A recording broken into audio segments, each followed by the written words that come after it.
Well, we're live now. You talking about my beard? Yeah. Now you bring it. No, I'm kind of jealous. I got nothing here in it, so just No, yeah. honestly, I just had a shower in it. Like this isolation period, it makes you hella lazy. I was like, you know what? Let me have a pamper day. Let me do some R&R or whatever, R&D or whatever the fuck they call it. But yeah, No, you I look. tell you, No, I'm not gonna lie. yeah. You have a little glow. You have a little glow going on. I feel like a bad bee. I really do. I'm taking a picture. You taking a picture? Okay, wait.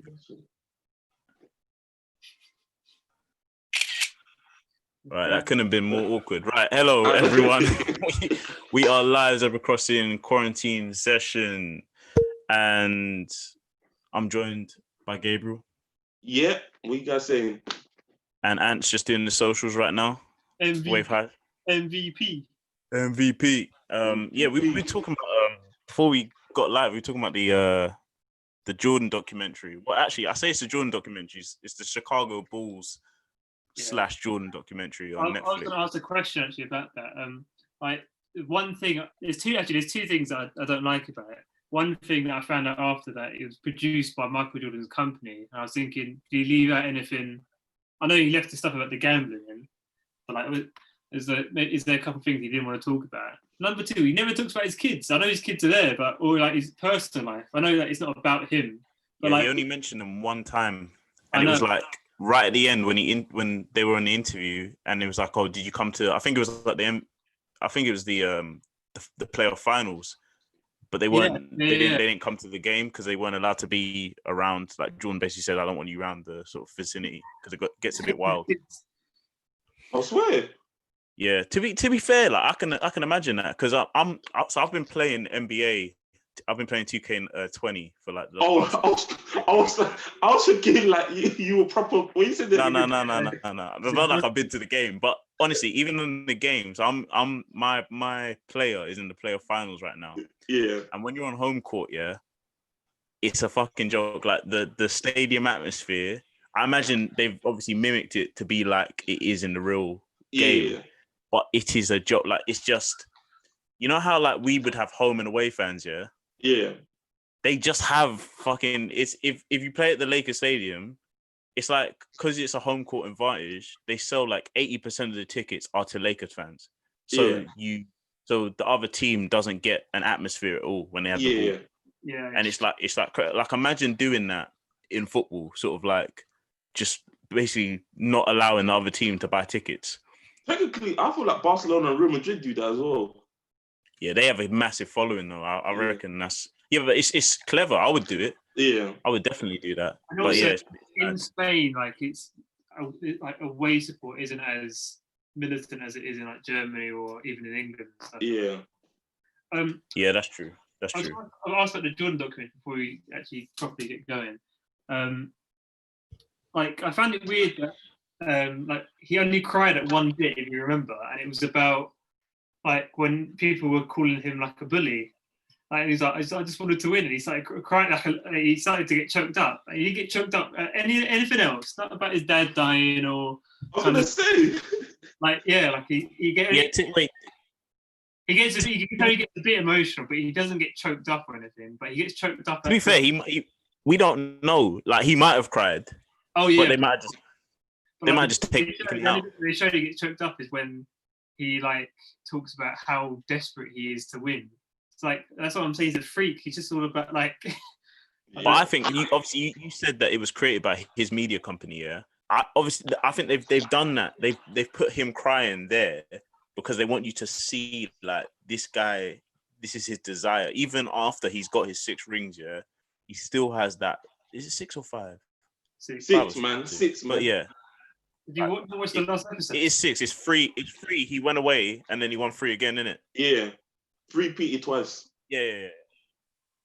Still, he's not the most. I think the most rings someone's ever won in the NBA is like 11. Yeah. Funny enough, I don't know I heard the person's name, but I just don't. It don't come to people's heads because it's not that impressive. It's so weird, like the difference between like how we rate football players and basketball players because they don't tally points and stuff like this. He scored thousands of points or whatever. Do you know how we like tally goals? He scored 20 goals in this many games, or he made, like, it's hard to find like basketball is heavy on stats. Yeah, I know, but not like appearance stats. Like I can't really. It's hard to find out how many times he appeared for the Bulls, like Michael Jordan. Like, but it's weird. No. All the stats are online. Yeah, but I'm saying, the stats online. Like, I'm saying, if you look at footballers' key stats, like Gerrard, it would be like 300 plus appearances for Liverpool, which is like a really, that's an impressive stat or something. But like for basketball players, because they play so much, yeah. They feel like that's true. I think because there's so many stats in basketball, right? Because there's assists, there's points, there's rebounds, there's fucking free throw percentage. There's like all these percentage things, and then there's appearances. Then there's free point shots made, layups, like everything. So everything is a stat. So I think it just becomes like a whole body of work rather than just their appearances. Because if you look at the appearances compared to like someone like Kareem Abdul-Jabbar, Michael Jordan did not have as many appearances as him. Players like that. But what he accomplished is ridiculous. Like, I think he broke the record for most points scored in a playoff game. I think it was like something like 62 points or something like that. Something ridiculous. Imagine. Oh, yeah. He's just an animal, man. Absolute beast. But LeBron's better. But that's another story. That's another debate for another day. But I'm obsessed with my shit keeps freezing right now. Hang on. Yeah, what did you say? No, I was gonna say LeBron is better, but that's a debate for another day. I'm not like argument there. LeBron's got more assists. So it's weird though. Like, again, like another weird thing about NBA, speaking about LeBron, is that there's only a handful of players that make. You say if we talk about elite Premier League players, because there's so many different positions, you can talk about loads of different players could be like the best ever, right, in the Premier League. Yeah. Like, NBA is literally, it goes Larry Bird, Magic Johnson, Michael Jordan, Kobe Bryant, and LeBron James. Like, they keep that's all they reference in their entry. Like, that's the five. Well, I don't know. Like, of the greats, yeah, maybe. But then, like, you've got like your KDs, you got your Currys. Yeah, I know, but I'm saying, like, it's weird how like it's such a small pool when they're talking about like greatest players of all time. Whereas I feel like you could probably make I don't know, it's a bit different in football, but I don't know. You know what? But I think the key thing is that there's less basketball teams, and it's shorter. The sport is not that, like, football has been around for like over 100 years, but basketball, I think, it's like just over 50 years. Like, it's not that long really compared to other sports. So yeah, so I think like that's why you've got a bigger pool. I definitely think there's a lot of players that you sort of hear about, like, sort of tipping that scale. But I guess because, remember, we're not American in the NBA in America. So we only hear about the franchise players. We only hear about those players that get marketed overseas and stuff like that. But like playing the game and watching more NBA games recently, like old NBA games and stuff, researching the league, you see like there's players that are just like crazy and they get talked about bare in the NBA, but we would never really hear about them. Like Giannis. Have you heard of Giannis? That Antetokounmpo? Yeah, he's a baller. The Greek freak. The Greek freak. Yeah. Unbelievable. They're saying he might be the next LeBron. Yeah, I've heard that. But yeah, but I do miss football and I miss basketball. I'm really missing it because I just find that I feel like sports is just the best thing ever. To be honest. I've really got into UFC. I bought that Fight Pass. It's only like £6 for the month, and you get access to every fight like ever. And I've just been watching the pay-per-views in there. It's actually so sick. It's like I can see it's definitely going to be bigger than boxing. I think it's one of those things. Once you properly understand it and get into it, then you'll be like, it's just basically like a movie every time they fight. It's like, do you know, in a movie, in a kung fu film, when two people come out and they have two different fighting styles and they've got to like work with each other. It's just basically It's so sick. It's like different characters in like a fighting game or something fighting each other. It's so interesting. So I'd recommend people getting that. Speaking of fights, very quickly, you see Fury and AJ have announced that it's been paid for now, apparently. Yeah, and you know what's going to happen. It's going to turn into like the white, like it's going to be like a white and black thing. I feel like. I'm so glad that you said it. I feel like they're going to try and make this like a race fight, and I don't want it. No. It needs to be, bro. Because you know what? Yeah, I'll tell you why. I'll tell you why it needs to be, right? Because Deontay Wilder made it that way, innit? When you remember that last game that he played, that he boxed that year, and he fucking came out and he did the whole. It was a whole black thing, yeah. I think he had Rosa Parks in there, or something like that. Yeah. And I was like, oh no, like, because obviously he's American in it, so I was rooting for Fury, and he lost. But then he did the whole black thing, and I was like, oh, I have to root for you now, innit? Because he lost, and then he got wiped. Lamar, the reason why I don't want it to be a race fight, yeah, because I don't know about this fight. So I don't know. I'm an Anthony Joshua fan, but I'm scared for him against Fury. So the reason why I don't want it to be big, because if he loses, yeah, it just makes it look bad and it'll make me feel vengeance. So blame Wilder. Don't blame Fury if he loses. Blame Wilder because he's done this to us. Yeah, Fury drew the first card. I was like, why Rosa Parks? When I saw that, I was like, no, you've made it. You've made it team now. Shit. Yeah. And then he got hemmed up. Oh, that was anyways, wasn't it? That was disgusting, that fight. Anyway, shall we start the show, lads? Yeah, let's start.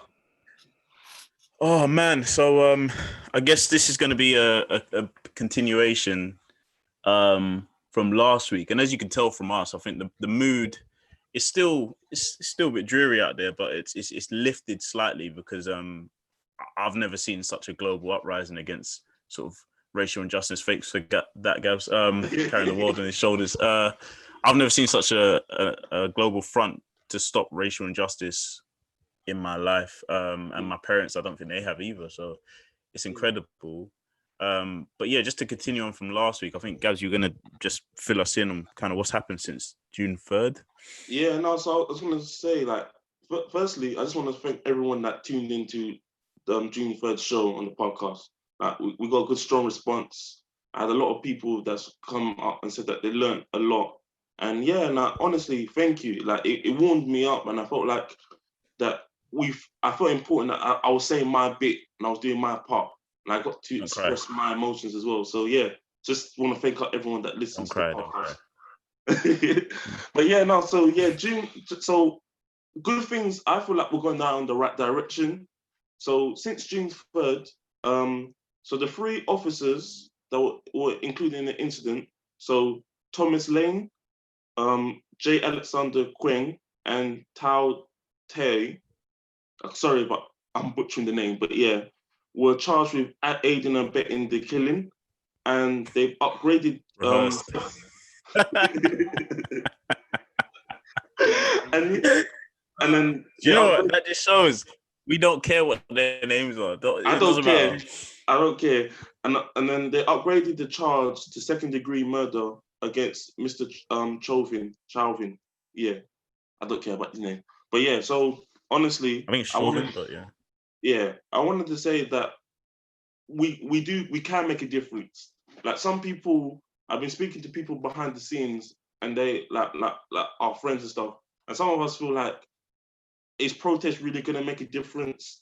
Are these petitions going to make a difference? And as it's been a week right now, and I can see that it has made a difference. And I don't know about you guys, but do you feel like something in the air is a bit different? Like, there was like protests before a couple of years ago, and I felt it then, but I didn't feel it as powerful as now. Like, I feel like now, like, people are not letting it go. People are just keep pushing, which I like to see. And I feel like just to empathize that, like, people might think one voice can't make a difference, but if multiple voices come together and start saying the same thing and line up together, we can make a difference. And yeah, like, there's been police before in other incidents that have got away with it, and these guys are not getting away with it. So I'm like, we're going in the right direction. What do you guys think? I feel like, yeah. Well, if you want to go first, Lamar. No, go on, mate. I think I agree. I think it's in a good space right now. I feel like we'd be more positive here than in the US, because in the US we've seen terrible police kind of reactions to protesters, right? We've had a bit of issues here, but I feel like we can say that it's been, I think the police have kind of handled it okay here. But they could obviously do better in a few different ways in terms of the protests themselves. I feel like it could get very bad this weekend because of what's happened with Mr. Tommy Robinson. If anyone's seen that video? Yeah. What's going to happen? Just that late, yeah. We can just, yeah. Oh, jeez, yeah. Do you open up that can of worms now, or? I mean, we can. Yeah, sure, mate. You can go. Yeah, go for it. Why don't you explain to the people what happened, just in case no one knows? I think following on the Sunday protest, the Churchill statue was vandalised, right?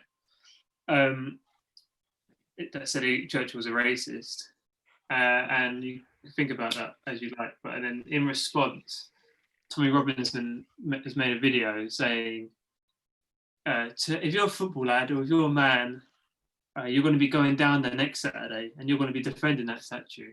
So it's kind of invited the people maybe on the right, the far right, to travel to London this weekend and stand outside the statue.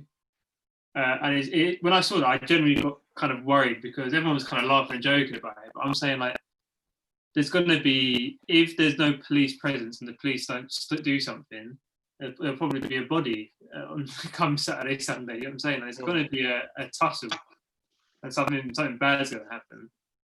Yeah. The police are probably bricking themselves right now, right? But, mate, if you're traveling from, I don't know, wherever shire or county you're coming from, yeah, to stand outside a Churchill statue or whatever through hatred, yeah, you ain't coming just to stand and talk. You're coming to you're bringing your goons and you're gonna try and do something. And people in London, look, this is a time when you should not really be testing people, right? Because both sides are very, very sensitive right now. And for someone with a platform like Tommy Robinson or whatever to do that, yeah, and basically invite chaos, it's crazy because racists are triggered right now. They don't like what's going on. They don't like to see it, right? And then people who are for racial justice, we're very sensitive right now because of everything that's happened and all the.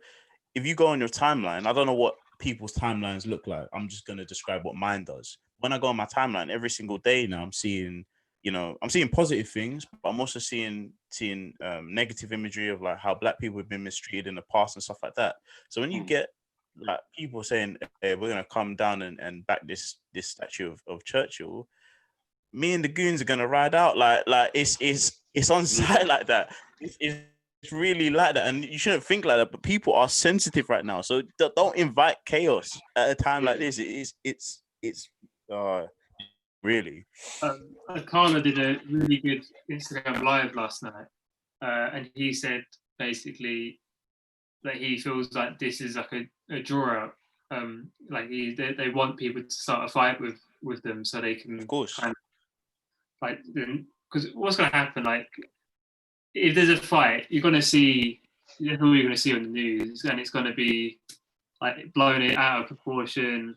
It's going to be like they're going to be talking about race war in the media and stuff like that and all this, right? So he was saying, if you're going to protest, just protest in your area. So we'll see. We'll see. My view on it is, that's what I don't want. Yeah, go on, mate. No, carry on. I feel like you're on full steam.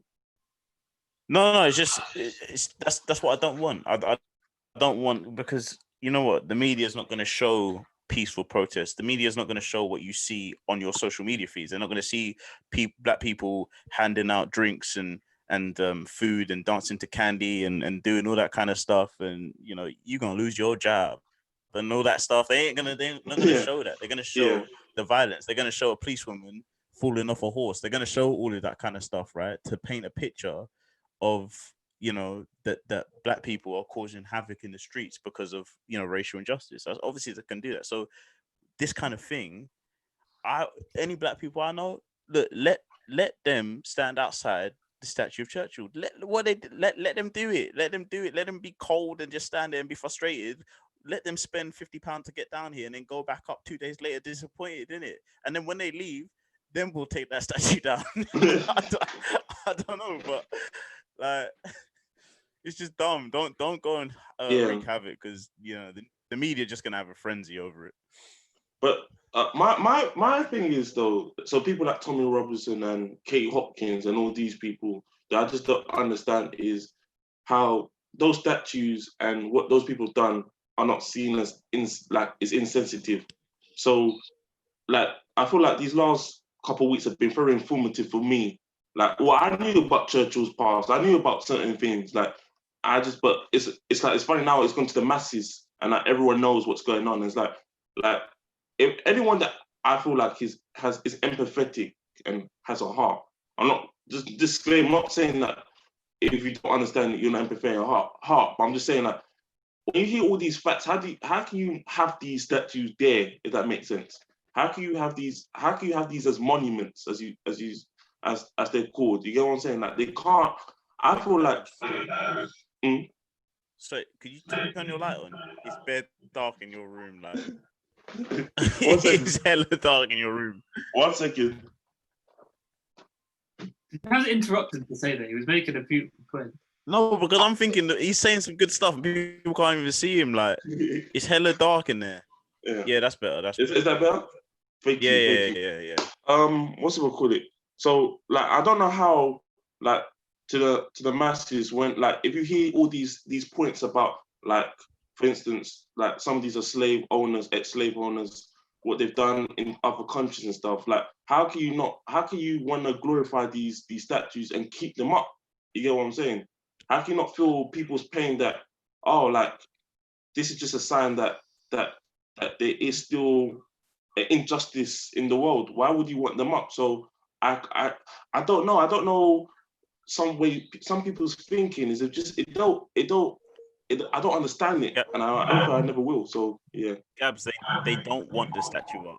They just don't want us to take it down. That there's a difference, right? There's a difference between wanting a statue to be there and going against the people that want it down. That's what it is. You think that Dave from Hertfordshire, who's a racist, cares about Winston Churchill? He probably doesn't even know what he did. Like he doesn't know when he was. He doesn't know anything about it. He saved our country. Yeah, that's what they're saying. That's what they're saying. He saved our country. So I didn't hear what he said. He just saying if Churchill wasn't around, you'd be talking German. That's what he'd be saying, right? But, them kind of people. So it's childish. The only thing about the statue, right, it's annoying me a bit because I think the number one, there's a debate to be had. Like when people look at the Churchill statue, do they look at it as a sign of appreciation to Churchill, or is it like kind of the spirit of the war, or whatever? Some people look, because when you think about it, like when you see the face of George Washington on the dollar bill, like George Washington, well, to me anyway, just his face is a sign of like American independence. That's what I think when I think of George Washington, right? But like someone else could look at that and see him as a slave owner, which he was, right? Yeah, he also owned slaves. Yeah, he did. Yeah. So it's like, what do we remember? What do we remember these people for? But that's the point. The thing that is annoying me the most is that like why we make it like I feel like removing these statues is important on the list of things to do, but like for me it's lower down. We need to change the kind of the systems up here and like the communities, and it's like I don't know how we skipped all this and got to these like, because if you pull down a Winston Churchill statue, it's not going to really change anything. Like you know what I'm saying, like if anything, it's just going to cause more divide. If we start to actually change our curriculum and our communities and all that stuff, that's when we can then have, maybe we can start opening up discussions about statues. But everything's about statues right now. I saw in the news about taking down the Scout statue, that's because he was a Nazi. Like he supported.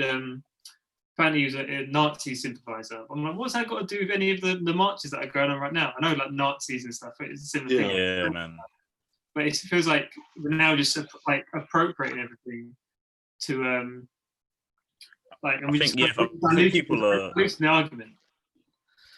Yeah, no, that's what it is. I think people are getting distracted, and I think they're like, "Yeah, let's rip down the statue." It's like, wait, hang on. We got to change things, man. Like we have to.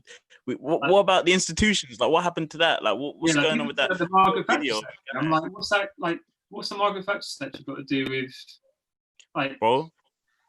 I saw a video of a guy, and he was I think I'd love that statue to get ripped down, personally, but it's got nothing to do with it. Yeah, it was actually quite funny. Yeah, I saw a video of this guy from London, and he was looking at a statue, and he's like, somebody's got 5 minutes to tell me who this guy is, or I'm just getting taken down. And I was like, this is so dumb. Really this funny, is so dumb. like, it's like we're forgetting. Like, it was really funny because loads of black people replied to it, going, he was just an inventor that revolutionized this, and he's like, oh, okay. So, was he racist though? Yeah, taking it down. Yeah, maybe. Look, I love the spirit. I love it, and I love, we're talking about what happened in Bristol as well, because that was amazing to see. But we got to remember what we're doing here. We're not just doing this. We actually have to do something for change. There's no how is taking down a statue to stop black people from being killed in America and the UK? Like, let's really think about it like properly. You're fighting for the wrong thing. All that energy that you've got turning up to a statue of Churchill, yeah? Sign a fucking petition. Sign about 5. Like, do something that's actually going to incite some change. I don't agree with it. That's why I'm saying that I feel like we're somewhat going the right direction. We're running too fast at the moment. We need to slow down, because I'm not sure why they got taken down, but did you see the In-Betweeners, the YouTube channel got taken down? Do you hear about this? No. What? The In-Betweeners, like, do you know there's a YouTube channel that shows loads of In-Betweeners clips? It got taken down, and people are assuming because it's got some offensive jokes. I'm like, why now? Like, it's just like, it's completely distracting, and like, it's got nothing to do with. I can't even. It's weird. Like, we're fighting different causes now. Let's focus our energy on what was the core reason that we marched in the first place, or we're protesting in the first place. But yeah, so that was. I think that's. The Carol Lamar? No, that's it, mate. I'm done. Oh, okay, cool. No. So I was just gonna go to like the second update since that powerful podcast we did, and I just wanted to and then I wanted to make a little comment afterwards, thinking, is it possible? But the Minnesota Police Department, so it's gonna be dismantled, and they're gonna try and like make it like a community-led thing. So it basically there's not gonna be a police force anymore, and it's gonna be community-led. So, and I want to know, how do you think that's gonna work? I don't know. Have you guys heard about this? Yeah, no, that's mad. And I was thinking, can it be worldwide? That's the thing. Because the thing is, it sounds like a good idea, but I don't know how that's gonna work. You know what I'm saying? So I'm torn, because I sort of I think there's a difference between abolishing the police and restricting the police and their duties, right? Yeah. At the moment, that police do too much, I feel like. And you could like take money out of, you don't need them to pay for their riot gear and all this, right? And that just, and the amount of money they spend on guns in America and all this equipment, they need to do that. But like, and I agree, like, you could kind of defund the police and abolish it to the point where you're investing in community kind of structures. And I read this article and it had like questions commonly asked when talking about abolishing the police. And they were saying, what about bank robbers? And then their reply was, well, people won't feel the need to rob a bank in the first place if you abolish the police, because you'll be investing in the community from the start.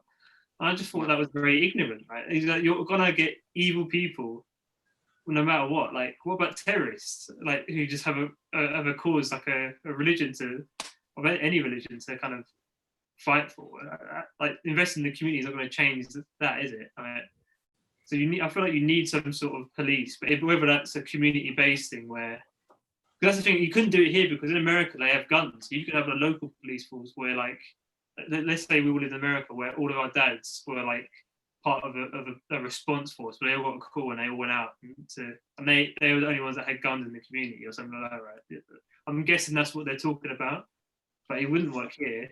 Even that is a bit sticky. Like the dads have it. Like the thing is, I feel like I don't see why America just don't adopt it. Like if they change their amendments and take away the guns, yeah, I don't understand why they can't have the police unarmed. And if it's a serious situation, they have their arms unit just go and do what they need to do. It just makes sense to me.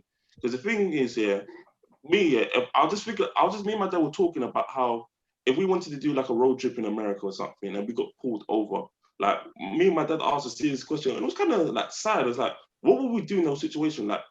Like, will we be nervous? Will we be scared? Will we be shaking? Because you just don't know what's in those people's hearts. And I feel like I'll be at ease knowing if I'm getting stopped, they don't have a gun at least. They can't put that in my face. I've never had a gun in my face, so I don't know how I'm gonna react to that. You know what I'm saying? So I feel like if they adopt the same culture that's in Europe or in England, where you get stopped, but there's no chance that a gun is getting pulled out on you, I feel like things will be very successful. And I just feel like that's just a common sense thing. But hey, what do you think, Lamar? Yeah, I don't know. The whole community officer thing, yeah. It's like it sounds a bit neighborhood watchy to me, and I don't really know if that works because how are people incentivized to stop crime? You know what I mean? Like it's all well and good, like me wanting to do something for the community, but real talk, yeah. If I'm a dad and someone's like, "Oh, there's been a shooting down the road," yeah, I'm not going. Are you crazy? Like that's not my job. I'm not. I've got kids at home. I'm not doing that. Like what community? I'm a community officer. I don't give a shit. Yeah. I don't think. Look, if anyone thinks that you should abolish the police force, yeah, I don't agree with you there. I don't think, but I do agree with the fact that the police structure and mentality and the system needs to change. Obviously, it needs to change. Otherwise, we wouldn't be here talking about this right now. We need to think about ways that can happen. I don't think because crimes are still gonna. Racist people aren't the only people that commit crimes. Everyone crimes can be committed from anything. Like you said, bank robberies, fucking, petty larceny, all this kind of stuff that still happens every day and the police do stop. Obviously, we're not going to talk about that because what we're talking about is racism. But the police are still doing their jobs in those areas. I just don't think that having abolishing police force, people are just going to run havoc on the street. Like it would just be ridiculous. People aren't thinking. I honestly, I just think people are just obviously people are angry, and I understand it. I'm angry as well, but getting rid of the police force is not the answer to this problem. You're taking the pendulum and swinging it the entire other way, aren't you? Yeah, it's not right. Like, yeah, that's the thing. You're taking one extreme to the other. You're saying that the police have too much power, and then you want to just get rid of them completely. It's like that's not the way. Yeah. It's just going to cause more crime, more hatred, and then you're going to have to bring in what would happen actually if you abolish the police force. The crime rate would go up, and then you'd have to bring in a police force quickly that wouldn't be trained well, and that police force would probably be more racist than the police force that existed before. So that is definitely not the problem, not the answer to that problem. We'll see because they're doing it, aren't they? We'll see the outcome. It'd be good to keep I just don't understand. I've said it here. I just don't understand why, or maybe I just don't understand why we just don't educate the police and they do a stricter regime to train the police so they're not scared. Because you know what the police always say that I was fearing for my life. That quote always comes up. I'm just thinking, well, let's just train police. Well, they know what they're getting themselves into. I don't want to hear that they're fearing for their life. If you're a police officer, you put on that uniform, you put on that badge, you know what comes with it. So you know that there'll be dangers. So let's let's train the police more and be stricter with how they are with their training, etc. Because obviously these police officers have not been trained. And also when the public do make a complaint, that the complaint does go somewhere and is not buried. What I'm seeing is a trend here. I don't know if you've seen some articles, like a lot of the police officers that get caught on camera, you'll see that they have a history of complaints. Like they'll say like, George of Gerard for the last 10 years had a complaint every year for the last 10 years, but these complaints are all been closed and he hasn't been reprimanded. And you're thinking to yourself, like, what's the point of having a complaint system for the police and there's no justice there? Like, train your police, and if I make a complaint and I have substantial evidence that I've been mistreated, investigate my complaint. You know what I'm saying? Like, I don't know how it is in you guys' organizations, but if a complaint has been made against our colleague, that's taken very, very, very seriously. Like, they do a thorough investigation to make sure that the person who's complaining is right, or the person who the complaint is against is correct. You know what I'm saying? Because again, I'm not defending the police, right? But it's the nature of the job, right? So you work for the council. Yeah. I don't think that people are gonna make claims against you on fallacious charges that often.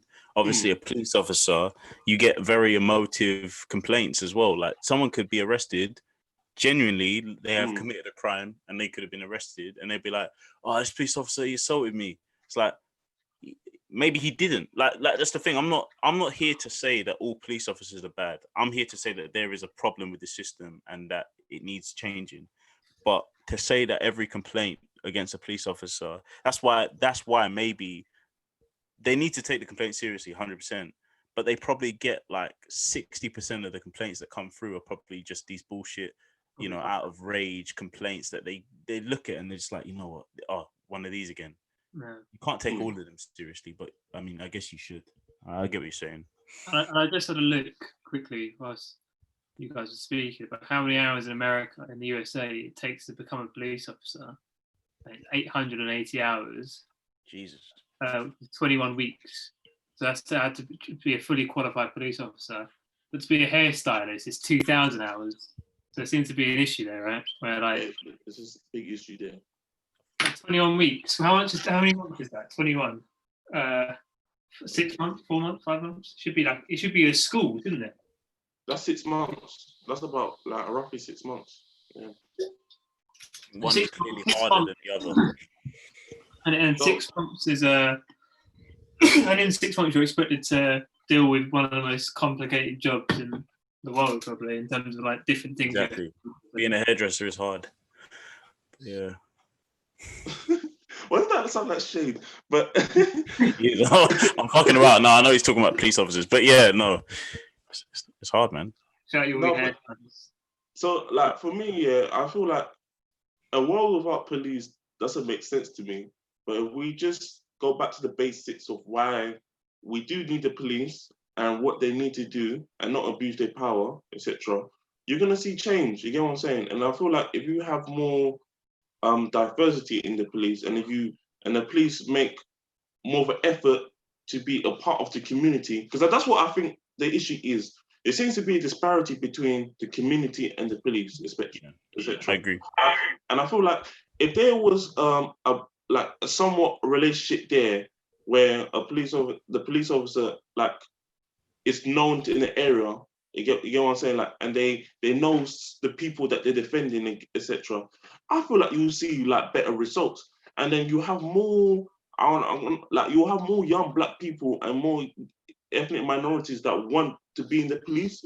You get what I'm saying? Like, if you talk to people, our friendship group, and you ask all of them who want to be a police officer, I can guarantee you all of us will pretty much say no. And we all have our personal reasons why we'll say no. You know what I'm saying? And I feel like that's across the board in many Western countries with black and ethnic minority people. You know what I'm saying? Why they wouldn't join the police force. So I feel like that relationship needs to be mended. And I don't know how, but I don't have the answers for that, but I feel like that needs to be looked into and an investment needs to be made.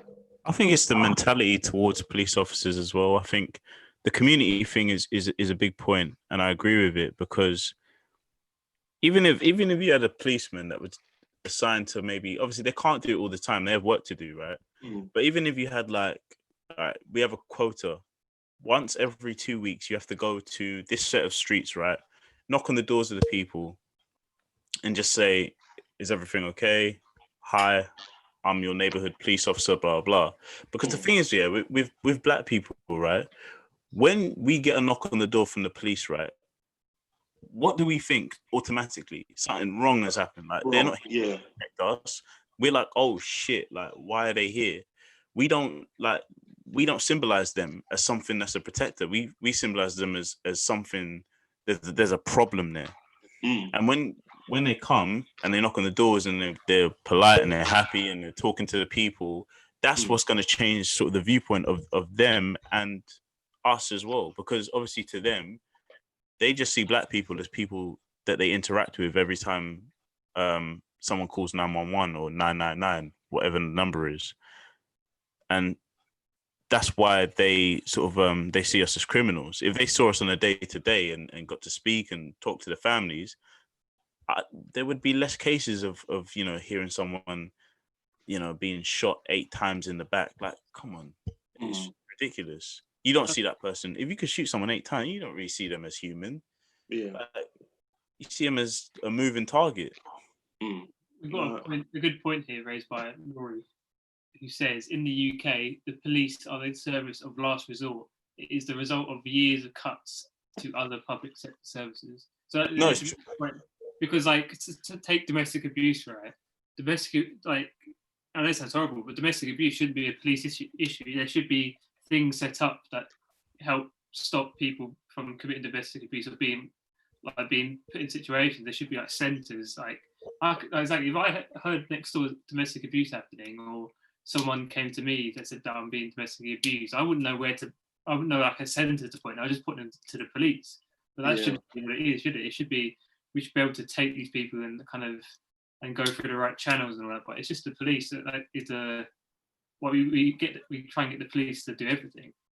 Yeah. In reply to that message, actually, yeah. I mean, like I said, my brother is a police officer, and he says that he used to get, when he was in that department, he used to get called to a lot of sort of domestic cases and things like that. And yeah, there are huge budgetary cuts. We're not like, when we speak about these things, we're not saying about we're people that can affect like the system or whatever. We're just speaking about things that we would like to see. This is my opinion on how I feel that things could be changed. In an ideal world, the police would have more money so they could do community projects and stuff like that. I know it's not like that, but things have to change. We can't keep drawing back on excuses and saying like, oh, okay, well, they don't have the money to do this, because things are never going to change that way. So we have to think of ways that we can push forward. But I do understand the point. I do get it. But yeah, there needs to be something. Police needs to be more represented throughout the community, because I don't even know what my local police department look like or anyone from it. Yeah, I know nothing about them. So does that even work though? Because I think about in America, everyone knows their sheriff, right? The sheriff isn't seen as the figurehead of a community, but like still the point remains, doesn't it? The problems remain. So I don't know. We'll see. It's a hard one. And and then my final one, which will kind of lead to, I think, hopefully what Lamar will like to talk about. But for me, it was this weekend, June 6th and June 7th, the London protests and then the protests around the country and actually the world. It was very good to see the amount of people that went out for the protest this past weekend. I wanted to be there, but because of the pandemic and stuff and my loved ones, I can't. I didn't feel like it would be suitable to do social distancing. I was there in spirit and supporting, but honestly, it was so good to see the different amount of people that went out to support, etc. And I feel like that support has made a difference, and it is what's it called, getting to the right people. So I feel like the fact that Boris Johnson had to address it, and I felt like my workplace even addressed it, and I wasn't I have to salute my workplace. The way they've done the situation and they've shown support to me and other colleagues and stuff. It's been amazing so far, and I feel like it's all because of those protests. I feel like if nothing was done about those, it would have just been wiped under the rug, just wiped away, and nobody just will care, and it's just like business as usual. And yeah, but so what's it call it? There was some incidents, like the horse incident with the woman falling off, like people trying to say that's because of the protests and stuff. but then it turns out that it just was just the horse was just like I think the horse was scared, wasn't it? And then it just what's that comedian on Instagram called who does the Black Jamie Oliver guy? Manwa. Did you see when he does his news report and he was saying a brown horse runs violently through the street? It's hilarious. People check him out. He's hilarious. He does a good racial commentary. But yeah, of the places to bring a fucking horse, jeez. Yeah. Why would you bring a horse to a protest? Why would you do that? It's because I feel sorry for the woman because she genuinely looked like she hurt herself, yeah. But like, you brought a horse to a protest. Why would you do that? Like, it just doesn't make sense. It doesn't make sense. They weren't expecting the protest to go because that was the thing. The proper protest was outside the US embassy, wasn't it? But they were doing. But do you see how fast they were going? They were doing full Grand National in Parliament Square. It's stupid. I don't know why. It just agitates people. It's going to agitate people if you start bringing these massive horses, man. If I see a horse here, I think it's the end of the world. Honestly, if I was there and I saw a fucking horse coming towards me, I'd be like, it's the apocalypse. Like, I'm throwing in anything I have. No, horses are just like... She got off light, to be fair. They're an elite animal in terms of just everything, like... They're fucking... they're massive. Do you know how big a horse is? Like... Oh, it's ridiculous. Before we get to the... Gab, I wanted to quickly say, like, it's good that your workplace is showing support because I've heard stories from my industry, so I won't name names and companies and that, because just for reasons. But I had a discussion with a black woman recently. She recently quit her job, and bear in mind she's definitely on like 80k plus, probably more than that in her job. Specifically because they had a massive team meeting where they normally have a massive team meeting. They've got like 2,000 people in their company, and they just kind of started doing the meeting. And this was the Monday after everything had happened, and they just started talking as normal. And they had it, and so then a couple of the black employees started asking a few questions, just saying, "What are you doing to show support?" or "What are you doing to kind of make sure that?" Because I think we said it before, like loads of like black people at work, it must have been an overwhelming time for people like that week, right? And they just didn't have any answers, and it was just apparently like they had nothing to say. They just wanted to continue as normal, and just kind of they thought their solution was just to carry on as normal, but you can't carry on as normal. You have to show something, or even if it's just checking up on people and saying like, "I know I saw what happened. I just wanted to make sure that you're okay or don't feel too overwhelmed or something." Even that. But the fact that they didn't do that was enough for her to quit like a very, very well-paid job. So it's like, if that's happening then, you can only imagine some other places. Some people are probably feeling very alone or kind of... My work ain't said shit. They ain't said shit to me. And I haven't said it to you guys. I was like, I'm so glad I'm working from home around this time because I don't want to go into the office. I just don't want it. Like, I don't need that kind of energy. I don't need people... Yeah. No, I don't even want people asking me, "Are you all right?" Like I don't want it. I actually don't want it because it's like I don't want it from you.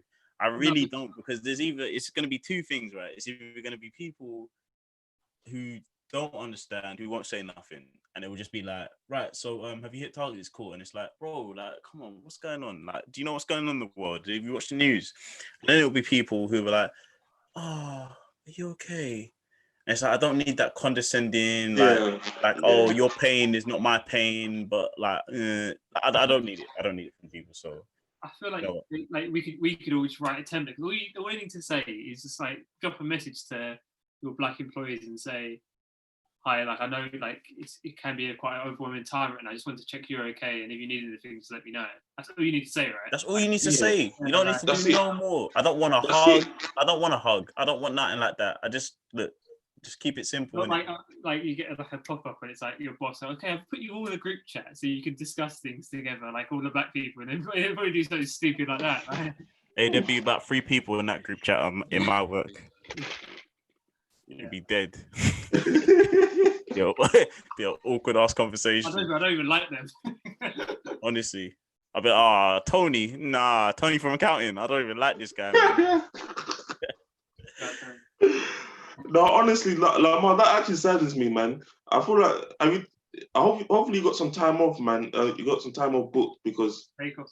bro. Because for me, I don't know if you guys remember. I was saying like at first it seemed like it was business as usual. Like I was like, Yeah, nah, like it's very very quiet, and I'm thinking this is wrong. And like even got to the point, I even spoke to one of my line managers and said that, nah, like why is no one like addressing this? Like can no one feel like the pain I'm feeling? Like because there was a stressful week. Like it was just like information overload, and I felt like obviously I have my family to draw to for support. But I feel like when you're doing these long hours, etc., and you're doing something for a company, and I feel like this is the time to show that I am human. Like you do care about my well-being and stuff. And then like thank God, like they actually like I feel like I spoke into assistants. Like they've been doing so much, giving everyone like for example that they got like therapists on deck. Apparently they've hired like therapists for like a week, etc. And if you want to like book in like a time slot with them just to talk it out and just talk about how you feel, like not about that situation, but how you feel in the company, etc. Like with That therapist diversity. has to be black, bro. I'm sorry. I don't. No, no. Let's be real. Imagine having a therapist is like, so What's the problem? what's it like? Like I don't want to. That's awkward, bro. I'm not doing it. You gotta be black. You gotta be black to do that. I'm sorry. No, but I don't necessarily feel like you have to, because I feel like all you need. I feel like some people just need to have a conversation, like just to get it out there. You know what I'm saying? It's And about like the thing is though, because I feel like if you're having a conversation with a black therapist here, my thing is that you're preaching to the choir. Like you already got them. Like you kind of got them on your side already. You kind of want it to talk to someone that don't know how it feels. You get what I'm saying? And like I get that. if you have those conversations with those people that don't know how it feels and different walks of life, yeah, nothing's gonna really change. You get what I'm saying? yeah. I get that. But it's just like sometimes the problem with therapy is you're venting to someone who can't empathize with you. You know what I mean? So you're like, Yeah. how do you know how I feel? Like, you know, if you're a recovering drug addict and it's like you see this clean, polished person, it's like, come on now, you gotta quit. It's like you don't know what it's like to quit. Like, you know, it might be like that. So if I had a white person on the other end and they're like, come on now, I'm like, what? To be fair, I feel like we're saying this because you guys ever had therapy? I've never had therapy, so I feel like it's got, especially from a man's perspective, there's always a bit of a shield when it comes to mental health. Yeah, I know. Space. You should try it out and give us a review or something. Yeah, I'm gonna take this. I'm gonna do it honestly, just to talk to someone. And if it helps, yeah, and if they are white and it does help, yeah, I will hold my hand up and say I am sorry. But I'm just thinking in my head, I don't know. No, actually, not. But I understand fully where you're coming from, because if I do talk to somebody and it's like I feel like you got no. You know what it is?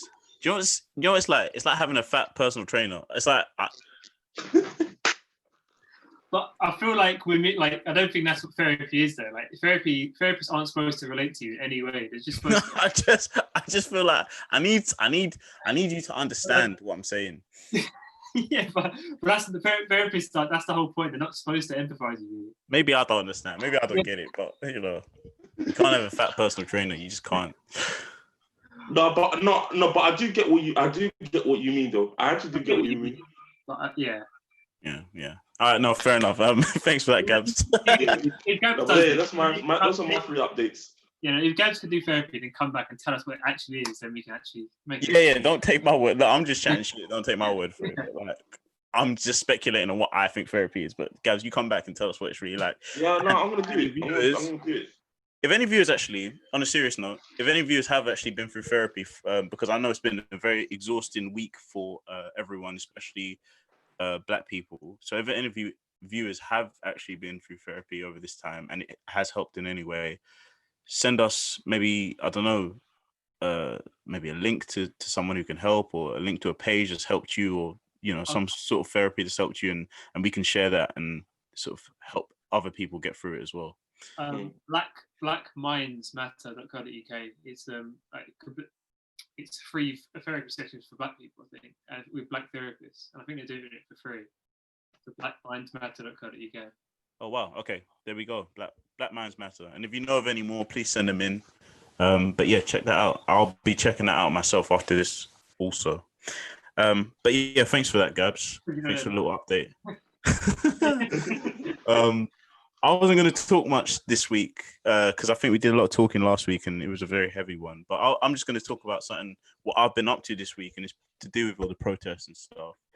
I actually went to the US Embassy on Sunday with my dad, and it was amazing. It was an amazing experience. I didn't really know what to expect. I didn't wake up. I hadn't planned it. I hadn't planned it for the week, but it was one of those moments where I just thought, do you know what?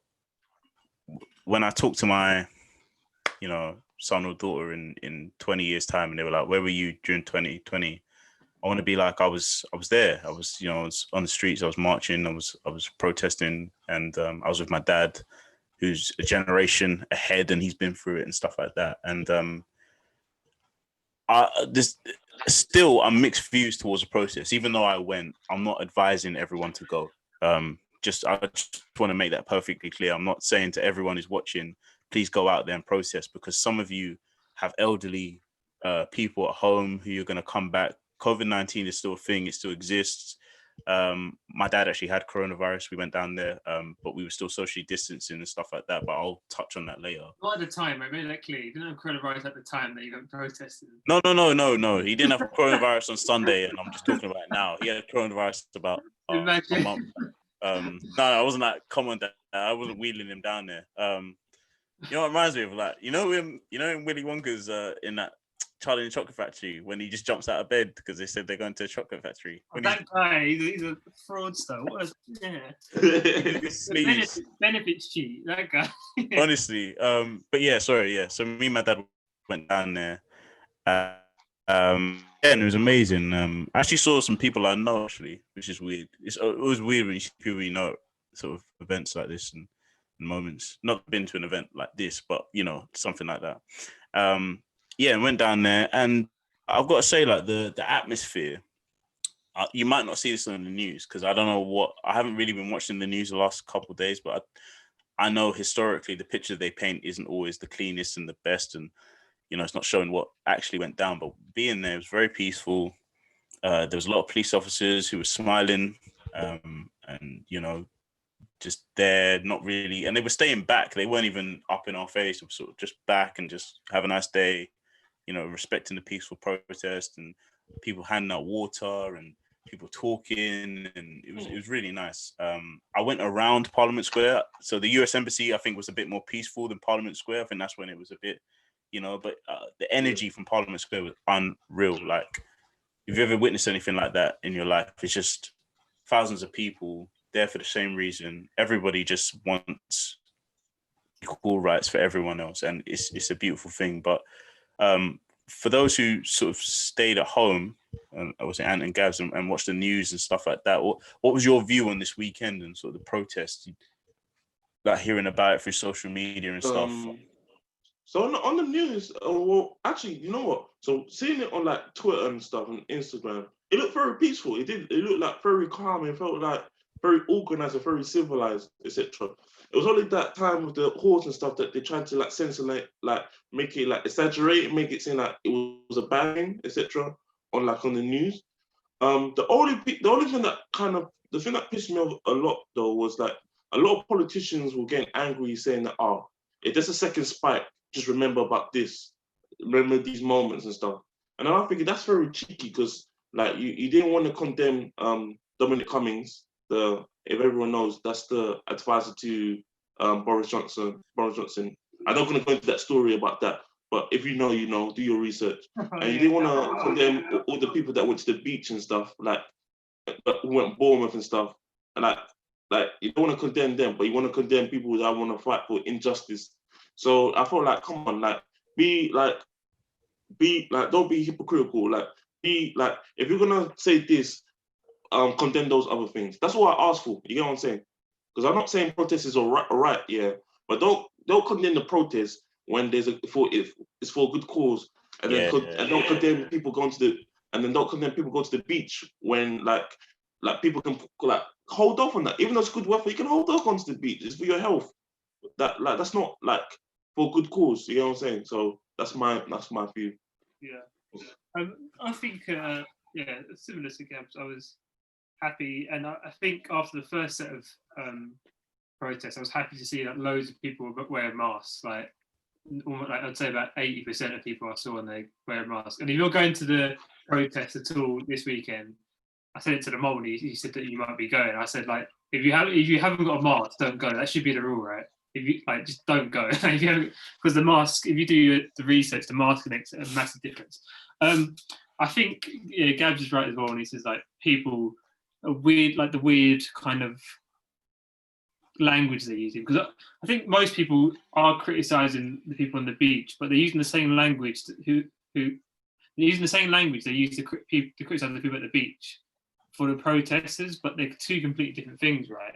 I feel like you can say, I think Piers Morgan, for all his problems, did it right where he said, I am 100% support this protest and I'm happy to see so many young people going out, but I implore them to socially distance. And I think that's how you go about it, because I think that's a fair point.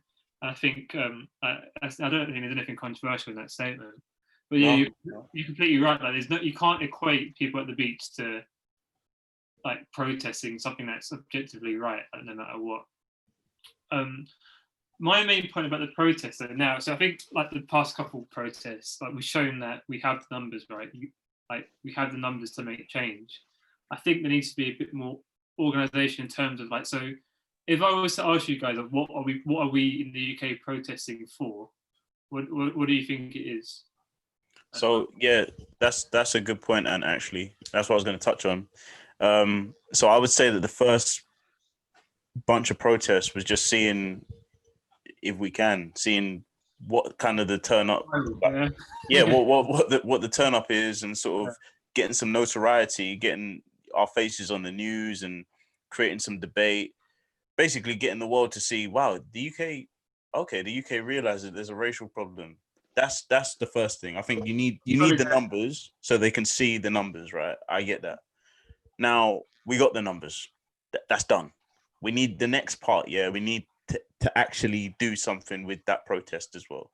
And that's why I wanted to get out there. I wanted to be one of those people holding up that sign and blah blah. But that's not going to do much for long. It's just going to annoy the system. They're going to try and clear us out the roads and whatever, and we're just going to get more and more frustrated, and then it's going to be an endless cycle of that kind of thing. So the next step, it needs to be something a bit more punchy. Yeah. And everyone needs to know why they're doing it as well. I think a lot of people, even this protest, a lot of people didn't even know that there was the official protest was at the US Embassy on Sunday. They just went where their friends went, to Parliament Square, and they were cool. People, like, you need to knowingly, this cannot be an uneducated battle. This needs to be something that you read up on and really know what we're doing, because you can't just be like, yo, I'm just going to protest and hopefully some change will happen. Okay, talk to the generations and generations before you that did the same. Because if I see another white person holding up a sign saying "end racism," I'm like, that's just empty words. Like, you need to be calling for stuff. Like, so part of the protest in Hyde Park was about is it Belly Mujinga, that Justice for Belly Mujinga movement, the train worker that was spat on. So we need more stuff like that, where like, but there needs to be some organisers that say we have these demands. We're marching in these three things. Anything, if anyone says anything on the news outside of these three things, they're not part of our protest or something like that, right? Like, it could be, they could start making statements and demands and stuff. So you're right. It's like we need to know what we're marching for now. We need to actually fight for you can't just march to end racism. It's not going to work. No, you can't. You need to march for change. You need to march for policy change. You need to march for change in terms of society. You need to a governmental change. You need to march all of these things. Because the government, they'll let you march your arse off. They don't care. They'll just let you keep going till you're tired. That's why even Boris is like, I support the protest. Of course you do, because they're ending racism. Like, let's be honest, you won't find a Tory that's pro-racism. You know what I'm saying? But that's the weakest campaign ever. Like, I don't know. If you start saying we demand the government to enforce this, we demand the government to enforce that, and we won't stop marching every weekend until it's done, then he'll start sweating and be like, oh, do.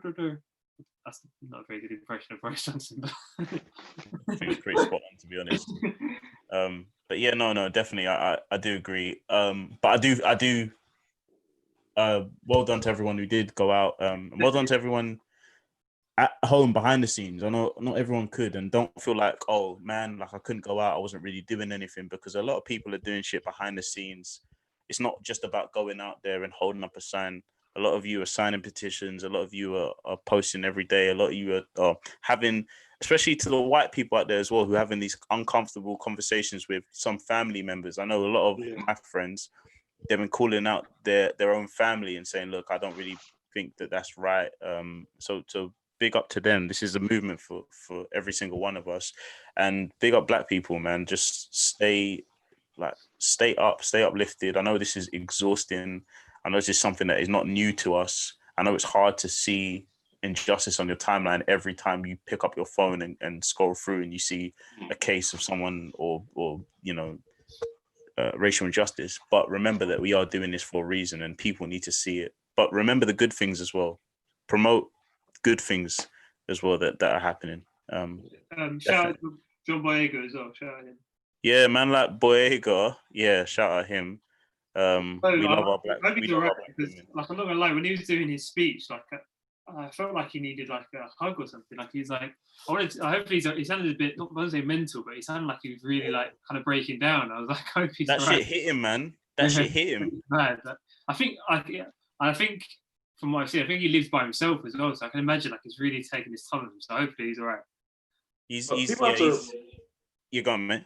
And I was gonna say, people have to remember he's faced a lot of racism these last, 5 years, 6 years with Star Wars. Like, he actually, like, just seeing social media and what people have said about him, and he's kept quiet for 6 years. And I think, like, I don't know if you noticed, like, since the last movie that was released in December, he's been more upfront and more talk about more stuff. Because I feel like he's not cut ties with Star Wars, but he's like he's done with his contract, so he's talking more. And I feel like for him, it must have been a hard 6 years that he wanted to say so many things, but he's got this contract and he was thinking about more of his future. But I feel like now, like, it was like those shackles are gone, and it was just like a relief for him. And I feel like he does need that. I looked at him, I thought, this guy this is bro. He's gone through so much, man. He just needs. Thing is, though, you say that, and obviously his struggle is sort of amplified because obviously Star Wars is a global franchise and everyone in the world sees that as well. So there's certain things that he can't even do in his personal life, right? A lot of black people, I say it's a luxury, it isn't, but we have more of a luxury than when we leave work, we can be black again and we can go home and talk to our black friends and friends of our nature and who understand us and go out and do whatever we want to do. But he's in the limelight, and there was things in his contract that permitted him from sort of doing that. So yeah, but on the sort of level, like, yeah, black people do, we face that as well. We have that sort of on a different scale.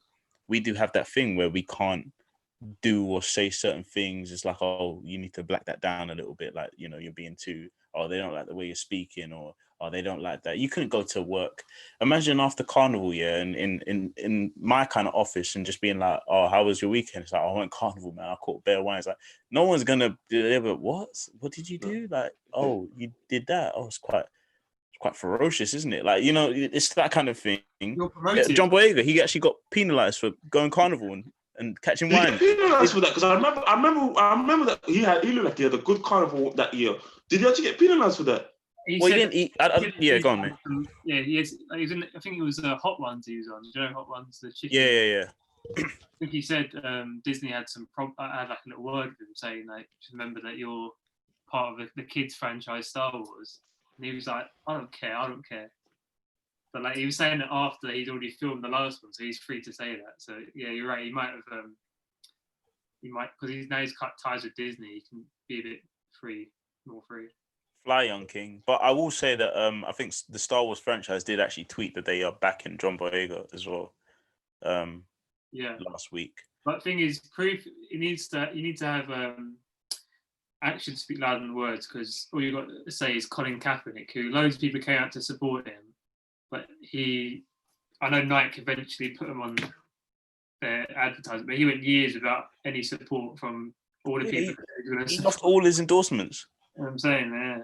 But they did shout out to the Times. The Times were actually one of the first to recognize him. They put him on the cover of the Times, him kneeling like this. But yeah, Colin Kaepernick, look him up. He's very inspirational, and his story is amazing. I won't get into it now, but you know, he's stood up for what he believed in by kneeling. Right. Last thing I will say, just to close off my segment. If you've been watching the news, if you haven't been under a rock this week, you've seen that people ripped down a statue in Bristol of Andrew Colson. He was a slave trader, back in, what was it, the 15th century? No, the 17th century. One of them. Anyway, what I liked the most about this year was the fact that I was just seeing white hands taking down that statue. Honestly, like it choked me up, man. I saw it and I was like, wow, like, this is amazing to see. One, I know that we're not going to get in trouble for this shit, and two, it's great to see. That's true. Yeah, and it's great to see that white people are angry. They're upset. They really don't want to see this. They really don't want this associated with their town. And it's amazing to see that kind of thing. And watching that news, because I saw that when I came back from the protest that I was at, and it had been an exhausting day. And I saw it and I was like, wow, you know what? Maybe change is happening. So what did you guys think of that when you saw it? When I saw it, I thought, like, that's what I was saying before. Like, I feel like it feels different. Like, you've seen protests and marches a few years ago where that felt like something, but this one just feels different because after a while, like, you see like things that like slow down and stuff. But it feels like it just keeps ramping up. Like, it's not going away, which is what I want to see. We're going in the right direction. So when I saw that, like, so I think my first thing I saw was I saw the video and I'm thinking, why are people throwing around this statue in the flipping water? And then I realized, then I got the context of it, what happened. I'm thinking, raw, like the people, like Bristol, you know, like I just know Bristol is an affluent area. I don't know if it's not very diverse. Not that I'm aware of. I could be mistaken. So I thought when I saw that, not greatly, no. Yeah. So when I saw that, I thought, raw, like Bristol, you know, like they're coming together. But I saw that in Bristol, and I was gonna say, Lamar, I wanted to talk to you about this on air. But I saw like there was marches in Newcastle as well and stuff. And I wanted to say, like, what did you think about that? And like, since you worked in Newcastle and your experiences at work and stuff, I felt like I was in two minds about it. Well, to be honest, like it's with anywhere, right? You get that in London. There's racists in London. Just don't think just because London's culturally diverse, people don't hate other people. That actually a lot of people hate people in London. And it's the same with Newcastle. I think there's an ignorance there because there's not enough black people around. But one thing I will say about Newcastle, I'm not condoning their racism as well. They need to fix up. But one thing I will say about Newcastle is I remember I was there around the time when Trump was elected president, and they were protesting in Monument Square. So there's a bit called Monument in Newcastle, and there's protests there. So they're very active in that sense. When there's something wrong, they will go out and protest and fill the streets and stuff like that. So there are people who stand up for injustice.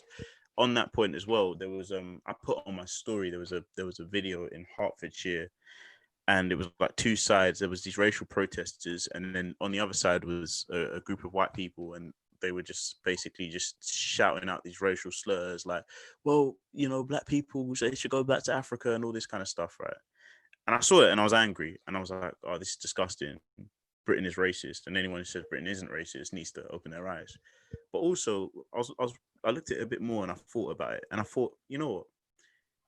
It's amazing because I've never seen white people and white people on the other side. Like they were literally, they weren't shouting at black people saying go back to Africa. They were shouting at white people defending black people saying go back to Africa.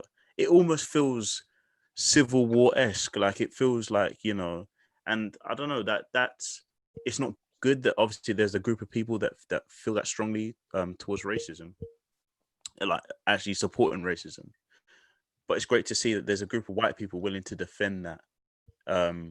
You know, especially when it doesn't affect them directly. So I think that's what we need to do going forward. I think I'll go into the Bristol in a sec. When you talk about a place like Newcastle, I always feel like there's a difference between like someone like Katie Hopkins and someone like Tommy Robinson, right? I'll explain my point clearly. So like someone like Katie Hopkins is like the epitome of like a posh Eton schoolboy kind of racist who's just like got money and like is just like ignorant of against people of color and black people and just think they're beneath them and are like generally just like seeing them as animals, right? And then you have not Tommy Robinson himself, but like that whole EDL movement where I think it's a bit more tragic, where I feel like they're part of a situation where they've been completely let down by the government, right? And like got terrible living conditions, but live in these shitholes of parts of England, right? And all they see on the media is like immigrants coming in and like just the bad parts of like in London, like stabbings in London and stuff like that. And they get told by the government and these other people, these Eton racist people, that they just blame it on the people coming in, right? And then they fall sucker to it. So I feel like Newcastle has a bit of both, where they're always going to be working class, and there's always, and in the working class, there's always going to be people that support the movement of the oppressed, because at the heart, when you think about Newcastle, especially when you think about Maggie Thatcher and like the mining industry and whatnot, is completely more Sunderland than Newcastle, but they're always going to. There's always going to be like allies in that place where they might not be in what's a posh area, Surrey. Like, do you know what I'm saying? Like those types of areas, like. So yeah, it's just interesting. I think it's a good point that like it's good now. We need to start highlighting and showing that like it's not to pardon the pun, but black and white. You're seeing these white hands roll the slave marks down the road and stuff. But when it comes to Bristol, like I want to shine some light on it. But yeah, go on, mate. I've been having discussions with family members and that because they're like, because the initial reaction is like, oh, you're destroying parts of history, right? And like I never really knew this, but Bristol and Liverpool, they wouldn't actually exist the way they do if it wasn't for slavery. Like their whole way they're set up and all their canals and their rivers and that, it's all built on slavery. And I was thinking like, you're not destroying history. What you're doing is that you're taking the good part that. So like Edward Colston, his money basically funded. He made Bristol what it is without his money. That's the whole point, right? But you're not destroying the tiny good part. He did the most, 99% of what he did was horrendous. The 1% is that he gave all his money to Bristol and they became a big city. So you're taking the one good part and learning like using that to make a better future. You're not keeping the 99%. You're not keeping something that represents the 99% of the bad stuff. You're taking the 1%, which is he set up this great city, and then you're taking it and getting rid of the bad bit, which was him. Do you know what I'm saying? Like, yeah. It's like you don't see statues of say if Hitler didn't die, let's say, and there was statues, right? And like, this is going to sound weird, and I don't want to say it because it could be taken out of context, but like, there's stuff that you could say Hitler did that were 1% good, like here, I don't know, like say he gave all his money to Berlin and they set up loads of libraries and charities and museums, right? You're not gonna keep a statue of him because he did that. You're gonna take the one. You're gonna keep keep all the museums and the libraries and all the stuff, and get rid of all the shit that stands for him in the city, right? Well, there's a quote about Hitler. This isn't a quote that I made, but they say that Hitler was a great man, but he wasn't a good man. There's a difference. Great man, they do great things, good or bad. He was tremendously evil, of course, and what he did is we can't. We give our respects to all those who died because it was horrible. But he did a lot of things that still stand in Germany today. He changed the systems and made them more efficient. So it's like that kind of situation. Germany aren't going to take out those things because Hitler created them. They still make their economy more efficient and things like that. But they're never going to acknowledge Hitler. They're never going to, Yeah. There's no Hitler statues in Germany. Hitler for this great bank that you built for us. Like, it's not going to do that. Like, yeah, they're going to. Because people keep saying, where's it got to end? Where's it got to end? You might as well take down Barclays Bank because they were funded by slavery at the start. I'm saying, but the bank has a function, a statue. The only function is to glorify and commemorate something. Yeah. And literally, that statue that was thrown in the river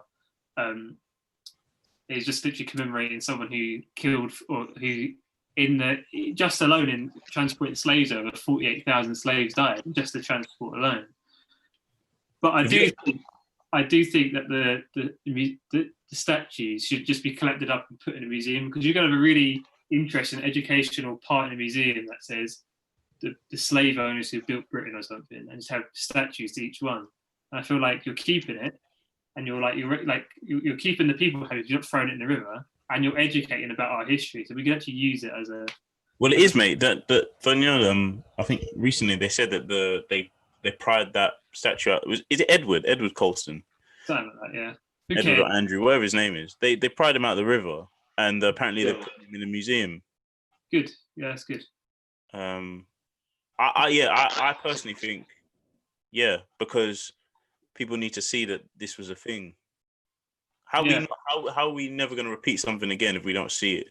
We need to stop sheltering ourselves from the bad things that have happened in history, because if you pretend like slavery wasn't a thing, it's, you know, how are you going to prevent it from happening again? We need to know that this was a thing that happened and it was horrible and it's never going to happen again. We can't deny the fact that it ever happened. Yeah. That's why there are Imperial War museums, because war is a horrible thing, but it happened. So it reminds us we don't want that again. Honestly, go on, Gabs. I was going to say, like, I don't know if you have this in Jamaica or Dominique Lamar. But in Ghana, like, there's a place called Cape Coast, where there's a slave port, like literally, where the last Africans in Ghana were before they went to America and the Caribbean. And honestly, it's very like disheartening place when you go there. But the way they've done it is like, it's not to celebrate it, but it's there, it's history to show like this happened. Like, it's an eye opener. And I feel like if anyone gets a chance to go to Ghana and go to Cape Coast, they go to the castle and see it, because it's like, it's history. It's not good history, but it's history. And to let isn't it? Yeah. History is history. We can't deny that it exists. I don't, you know, I'm not going to claim to know if there is such a thing in Jamaica or Dominica, because I didn't go there and visit those things. I was doing other stuff, but there is a mansion. There's this mansion, right? I forget what it's called. I'll try to get the name for next episode. But there's it was like haunted. It's this big, like, you know. But it was a slave owner's like plantation, right? That's where it is, and they do tours in there and stuff like that. And I'm like, do they dress up as slaves? Some black people like there's stuff in America. I was going to ask you. There's things in America where they got old plantations, and like black people work there and they dressed up as slaves, like as a like kind of an informational thing, an educational thing. I hope not. I hope they don't do this in Jamaica, but I couldn't confirm or deny that. I don't know. Wow, they really do that in the US. Is that a thing? Yeah, because I read a book, like, so when I was studying at university, it's a good book actually. It's called Black Water Rising, and the whole story is that someone whose job is that gets murdered at the museum when he's dressed up as a slave, and he's like murdered on the scene. But I think there's we could talk about this in another episode, but like I think the aim should be to get to a point where, because you know how people dress up as Nazis, like for certain like recreational thing, and they're like, you can have people dress up as Nazis in museums, and like they could be acted as Nazis, right? And like we probably wouldn't bat an eyelid. The ideal place would be to get to that point where we can like have educational places where they're horrible and they act stuff out, but like it's an educational piece and we can live there. But obviously at the moment there's too much pain and trauma there. But if like 50 years, 70 years in the future, we can get to a point where that could be seen as acceptable. I think that would probably be a good thing. It's education. I can't believe that exists though. Imagine I'm a black person in America and I said that, hey, what do you do for a living? Like, I'm a slave in this like I act as a slave. Bro, that's like the last season of Boondocks, bruv. Do you remember it? When they I didn't watch it. I saw the trailer and I said, I'm not watching this nonsense. Trash. It wasn't written by Aaron Magruder. That's the problem. and they basically, I don't regard that as being part of the Boondocks. Yeah, basically for me, it's seasons 1 to 3, and then they made another show. But what happened is the Freeman family become slaves. The Oncelers basically own them because they were in massive debt. And he's like, "Oh, if you still want to live in this house, you basically have to become my slave." And then it gets like there's an episode where they're just like they're just slaves. They're just basically slaves. And I was like, "How's this funny?" Like it was terrible. Like that season, just complete write off. But I can't imagine being black and like imagine you go to work and like your mum and dad are putting on their ties and skirts for work, and you're putting on shackles to go and. No way. Never that. For minimum wage. You better be paying me 80K a year to be doing some shit like that. I need reparations. Don't do that shit. Massa. What can I do? Nah. The question I was gonna ask, I saw a thing where there was. Gabriel, I'm gonna butcher this. Is it Ashanti? What's the Ghanaian thing? Ashanti. Yeah. Great singer. There was some Ashanti gold in the British Museum, and they were saying that, like, someone quoted it and said, "We want it back." Like, do you think we should start returning everything in British museums? Because I think we should. Bro, I've been thinking this, like, the thing that I saw that picture, and even says that the description was that it was even stolen, like it was Yeah. It was so cheeky. Like, they're mocking it. They're actually mocking it, and I think imagine that's that colonizers, man. This is what I'm talking about. They could just do that. Imagine stealing something, putting it in a fucking museum, saying don't touch it, but we stole it.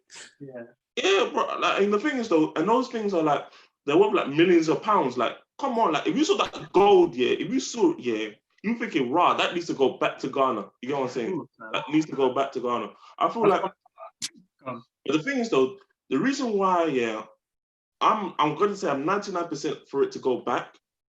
But for someone that lives in Britain and you go to these museums, like you've got all these different things, these different cultures in the museum, and I think it is very good in a cultural standpoint to see these things. You know what I'm saying? Like in one place. If we do give it back, the British museums will be terrible. Like they won't be hunting. No, they'll be terrible. That what am I going to see there? Like, man, it's a warehouse. First, it would just be World War II. Like, how many times have you seen in World War II, like costumes, whatever? Yeah. But I feel like I've come up with a system. The British Museum should give it back, give a donation from our museum, like a wartime thing, and then Ghana can donate something to us. And then you could create a system where it's just donations then, and that would be 10 times better. If like you could have like, so we give something to them, they give something to us, and then you could swap it around every 5 years or whatever, and do that with like every country in Africa. You'd have an amazing exhibition, and they'd have an amazing exhibition in their countries as well. Yeah. Wait, isn't stolen artifacts? Isn't that the premise of Black Panther? Isn't that the whole? I've still seen it. Oh, that's basically the premise. Doesn't he go in and he's like, "This is I've seen that stolen." Scene. I've seen that scene. Yeah. Basically, just like, this doesn't belong to you, and he basically takes it back and stuff like that. Obviously, that's taken from a real thing. But going to what you said, guys, that you're like 99%, like go back to Ghana, but 1% like is like this year. Me and my brother and sister were talking about this the other day. We were talking about Disney films. I said one of my favorite Disney films is Dumbo, right? Yeah. And there's racism in Dumbo, right? And those Jim Crows. And I was like, but they're the best part of the fucking film. Ask anyone who's seen Dumbo, like the crows are like the most lively characters in the whole film or whatever. And we were even talking about Tom and Jerry, that black woman that looks after Tom and Jerry and stuff like that. And we were saying like, these are racist characters, right? But at the same time, like, they're the only black people we saw on TV when we were young. So like even though it's wrong, like the picture that they painted, when you're young, you don't know. You watch them and you're like, oh, black people. It's like, oh, they're the funniest ones on the show and blah, blah. And then you grow up and you're like, wow, we were great. Like we were massively culturally misappropriated. But at the same time, it's like a bittersweet thing because they made the Dumbo remake and they took out the crows. And I was like, this film is dead. Like, I don't want to watch this. Like, where's the racist crows at, man? Nah, for real though. Like they could have made them pigeons or something. I don't know that just yeah. But I yeah, feel like it's like when you're Yeah, it's a good point because adults at the time probably were laughing at the fact that it was taking the piss out of another race, right? Mm. But like you were probably looking at that, just saying like, "Are these the funny characters?" No matter what you happen, you're never going to see it as. Do you find like obviously in context probably find it offensive, but will you ever find it properly offensive to you because you never saw it from that to begin with? If that makes sense. Yeah, honestly, like when I watched Dumbo, only the fact that someone told me that they are Jim Crows and everything like that, and I was like, wow. But when I watch it now, I think they're black characters, they're jovial, they're singing like great songs. They taught Dumbo how to fly. They're like some of the most important parts of the film. They got a great friendship and brotherhood. Like I see all the positive things in those characters, even if they were trying to be painted badly. So yeah, it's one of those things that I don't see it that way. But obviously, if I was older and watched it, I'd be like, wait, hang on. Because even the way they talk in Ebonics, and they can't really, it's like this, like jaw, like this, sort of, they slur their words and stuff like that. But you don't notice that when you're young. You just think, oh, that's so cool, man. But yeah, it's interesting. I think, how do you know? I won't ask this question because it will go on for too long. But maybe we can have a discussion about should we be wiping these things out or leaving them there as a historical artifact? Like those things, and we can learn from them. That's the thing, isn't it? Like we know how bad it is, but like some people still enjoy it. Like you said, like you didn't like it without them. That's your favorite part of the film, right? Is it right to completely remove it or just know that they're bad? So it could be a whole museum on cultural misappropriation. But yeah, I think we should crack on to the last bit. I'll be very, very quick. I won't go through all. I wanted to talk about some of the initiatives that I've seen, or I've supported personally. One of them, and then some of the more initiatives I want to see. So the first thing I wanted to talk about is Campaign Zero. I've we've put it on our Instagram story before, right? But basically, what Campaign Zero is, it's set up by Black Lives Matter. It's a part of their. If you know DeRay McKesson, he's a kind of a key figure in Black Lives Matter. He set it up. But they're all about kind of stopping police brutality. And they recently launched the 8 Can't Wait campaign. Like they're pushing governments and all, not pushing governments because governments don't have any power in this thing, but they're pushing 8 policies that police can take all across America to kind of bring down. They claim they can reduce police violence by 72%. So it's campaignzero.com. And anyone you can donate however much you want. It's all worth it because it just allows them to campaign and kind of keep up the efforts and make all their sites running. They've got a really, really good website that maps police violence and gives you all the statistics as well. But there are 8 kind of policies. So number 1 is ban chokeholds and strangleholds. I think we can all agree with that. Like there's so many times, especially in what happened recently, like there's no reason to put anything around the neck. If anything, I'd rather the use of the taser than a chokehold. Yeah. Because like obviously we've seen in England the taser can be fatal sometimes, but I think it's like the fail rates on tasers are very, very low. So completely ban strangleholds. Require de-escalation. The de-escalation is basically like doing a number of steps to kind of get it to a point where, whereas at the moment police in America ramp up, it would be as you see, they started like pulling someone over, and then they start getting more and more agitated. It gets to the point where you've got your arm around someone and a knee on someone's neck. This is like, they say, required de-escalation. And all these policies, like they're saying that they should be enforced and like checked on. Every police member should be like, when something happens, all these things should be come into play. Another one is require warning before shooting. So do you know about the Breonna Taylor case that you've been seeing? That one was about how like the police didn't even say who they were when they bust through the door, and then the guy thought it was an intruder. He shot at the police. Fired on them, yeah. They just lit it all up. Exhaust all other means before shooting. I think that's a given. Like you should definitely be doing that. Duty to intervene. So that's all about the police officers in the background dancers, kind of saying, "Hold on, like let me check you," because I think there's a policy of not embarrassing or not making another police officer's power diminish, but there needs to be some sort of accountability between police officers. Ban shooting at moving vehicles. I think that's a given. requires use of force continuum, which is basically, it's a bit more detail. So go onto the website. It's basically kind of it's like a cycle where like you can see, you measure how threatening someone is, and you give the equal amount of response. So if someone's charging at you with a gun pointed at you, you can pull out your gun and shoot him. You know what I'm saying? And that's the only situation. So, and then the last one is require comprehensive reporting, because we've got the body cams and like it's all camera angles we can get, but the reporting apparently is really, really poor. Because like people just look after each other, and like they like one police officer can cover for everyone else, right? So these are 8 things. We'll share it on our Instagram story after, but I recommend you have a read, because like I said in my Instagram story, like if we push and like support these movements in America, we can start to look at it as a model for our country as well. And like, because even like banning chokeholds and strangleholds in the UK should be a thing. I'm not sure if it is. And just like anything to make a better police force is a good thing. Of course. So yeah, campaign0.com is what I'd recommend. We'll put it on our story. I also wanted to talk about 2 other initiatives. The first one was the Michael Jordan $100 million over 10 years that he's donating. I really like this one because it's not just I do like what people donating to the protesters, bailing them out, but that's such a short-term benefit. I want to see commitment from these rich people and brands to support community change, because that's the only thing that's going to happen. Community change, so community police and community initiatives. To me, that's the number one most important thing right now, anyway. And then we can work as society with an ongoing project. But so I'm really happy that Jordan's doing that. But the one I really want to get into was, did you see Stormzy came out? Was it today or was it last night? Committing 10 million. Yeah, 10 million over 10 years. It basically a smaller version of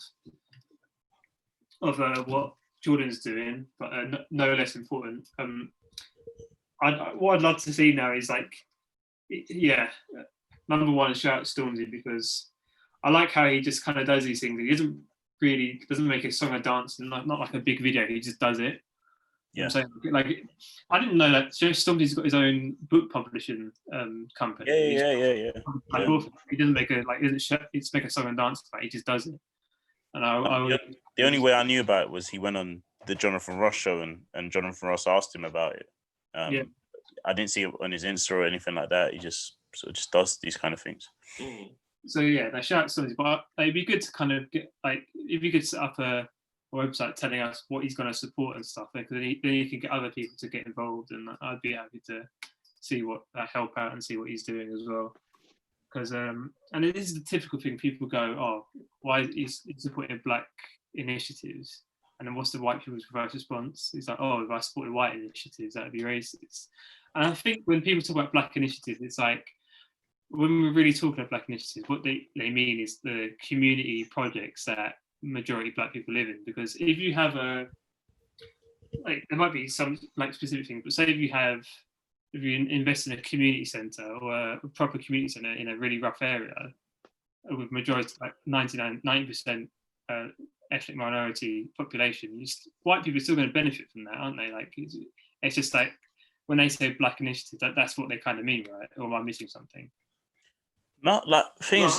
The reason that they say that these initiatives are black initiatives is because it's the same thing as it's on the same level as Black Lives Matter. It's the fact that black people don't have the same advantages as white people. That's why Stormzy's been doing this for time. He's got an initiative for black people getting into, I think it's Cambridge. Students, or it might be Oxbridge, but it's definitely Cambridge. And I remember when that came out, a lot of people on Twitter were like, "Oh, why is he only doing this for black people?" And it's like, because black people don't get into Cambridge. That is harder for them to get admitted into Cambridge. That's the point. White people get into Cambridge like that. There's a difference there. He's not trying to help people that don't need help. That's the thing. Why would I help? Why would a doctor help someone that's not sick? It doesn't make sense. And it's not like he's going like, our aim is to take scholarships away from white people. We're just giving some people that of his community like a little hand. Like what is the difference between he's like playing the role of your rich, like a white person's rich uncle who gives him a bit of money to like, or their rich dad. That's literally the role he's playing. That's all it is. That's all it is. It's in that situation as well. There's no hatred in that. It's only positivity. And it's like when you see the stuff when AJ said that we shouldn't be buying from white-owned businesses, and then everyone's saying he was a racist and stuff. I feel like he misspoke really, because what he was talking about was these massive like fashion brands and like these boohoo who just kind of exploit their workers, kind of don't give a shit about anything and just like kind of leech off the culture and stuff. I get that. He wasn't talking about Mrs. Deidre's like bakery shop down the street, really. Like he's not saying you shouldn't shop there and you should like trek across London to find a black-owned bakery shop. He's just saying that just be a bit more careful with your money, and like if you can support the community's businesses, that just do it. That's another thing though. People, obviously this is a time when everyone is very sensitive. People who are fighting against racism, people who are racist. So I think it's important that people who have a platform, and if you do choose to speak, make sure that the words you're saying are revised and that you like, you know, you think before you do speak. Because I know, like, obviously we know what AJ meant. He misspoke, but there might be people who even support AJ and support the fight against racial injustice, and they might have thought, wait, what? You don't want to buy from white people no more? And it's like, okay, yeah, like, I just don't understand. And that's not what he's saying. Because AJ is one of the most inclusive people, I think. In like I've never seen him as like, because you do get those militant kind of like, pro-black, which is whatever, who are actually anti-white people and this stuff. Like he's probably the complete opposite of where he's like super open to everyone, super like inclusive, super respectful to every single person he meets. Like of course he didn't mean it that way, but people just don't think. But that's what I'm getting annoyed about, because if people do follow AJ and support AJ, I feel like it was kind of obvious what he meant, and the guy has what, because he's profited from white people. Like people brought up the case about then Eddie Hearn. What does Eddie Hearn think about this and stuff? And I think to myself, like, if you know AJ, etc., the guy, he might have misspoke, but it was kind of obvious what you were trying to say. Like the guy has profited from white people.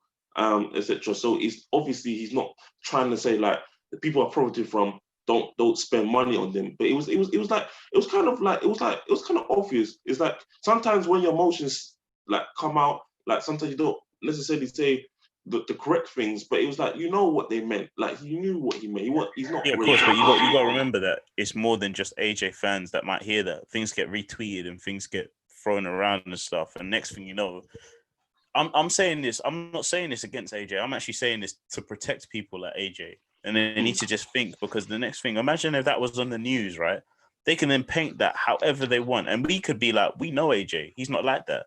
But how many people watch the news and be like, man, this black boxer is saying this wild stuff. It's very anti-white and all this kind of stuff. They'd be like, what?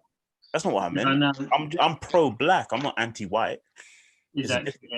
Yeah, I was thinking, like, I'm Irish. I'm always going to think the Irish community is like people, like the Irish culture is like some of the best in the world. But like of course I'm going to do that. I'm biased. Like, you know what I'm saying? It's like you think that Jamaica's the best country, or Jamaican culture is the best in the world, and Gab probably thinks Ghanaian culture is the best in the world. It doesn't mean they're anti. It doesn't mean I'm anti-Jamaica or anti-Ghana. And it just means that only one of us is right. But yeah, like yeah, it means that the others are factually wrong. But yeah, no. I feel like it's just more of a reflection of society where people can't misspeak anymore, and I think it goes both ways. Did you see the American football player? This is the last point I made. But did you see the American football player who said that I can't respect anyone that doesn't respect our flag? Is that what he said? Did you see that, Gab? Drew Brees.